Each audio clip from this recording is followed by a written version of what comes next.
Samsung Galaxy S2 expected May 2011. The original Samsung Galaxy S was one of the most significant Android devices to be launched last year, and over the past year or so there have been a number of derivatives, including the pure Google Nexus S. The follow-up to the original Galaxy S is the imaginatively named Samsung Galaxy S2, which follows the trend of making smartphones progressively bigger and more powerful. The Galaxy S2 is a dual-core Android 2.3 smartphone with a large 4.3-inch Super AMOLED Plus display, an 8-megapixel camera on the back, plus Samsung's own software enhancements to make this a somewhat different experience from plain Android devices. In design terms, this is a big black slab of a phone that looks smart but dull at the same time.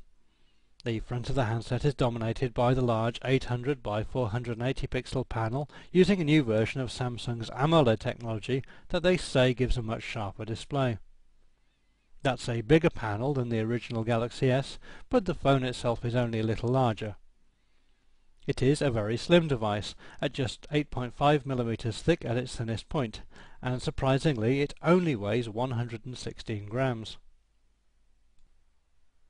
On the back of the Galaxy S2 is a prominent 8-megapixel camera with LED flash, capable of 1080p HD video recording at 30 frames per second, one of the highest specifications that we've seen on any phone.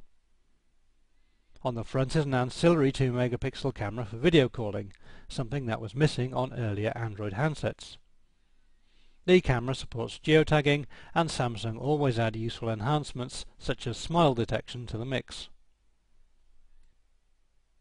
Inside is a 1 GHz dual-core Samsung application processor, which we guess is Samsung's new Exynos CPU, coupled with a generous 1 GB of RAM, which should help the Galaxy S cope with the most demanding of applications. Internal flash memory is 16 GB or 32 GB, with a microSD slot that can take up to 32 GB on top of that.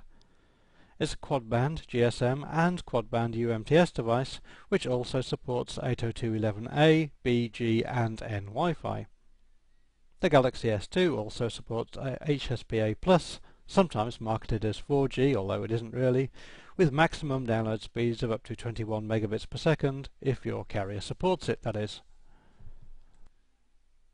Multimedia playback is aided by the powerful CPU, so the Galaxy S2 can happily cope with full 1080p video playback in a variety of formats, including DivX, Xvid, VC1 and all the usual video types. There's a 3.5mm audio socket, and the Galaxy S2 supports DLNA and Wi-Fi Direct, but it lacks an HDMI port. Battery size is getting increasingly important, and we're pleased to see that the Samsung Galaxy S2 comes with a very large 1650 mAh cell.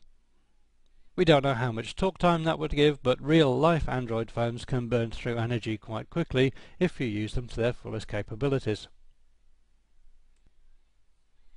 As you'd expect, the Galaxy S2 comes with GPS and all the usual Android goodies. Samsung have added their own hubs to the interface. For example, the Social Hub integrates all your social networking functions into one screen. One unusual feature with the Galaxy S2 is the inclusion of NFC technology that allows contactless payments. Although it seems to be geared up for fun, the Galaxy S2 has lots of enterprise-ready features as well, including support for Microsoft Exchange ActiveSync, VPN capabilities, device encryption, remote management, and a Cisco WebEx client. Apparently scheduled for release in most markets in May, although some may get it earlier, the Samsung Galaxy S2 will certainly be one of the most advanced smartphones that you can buy.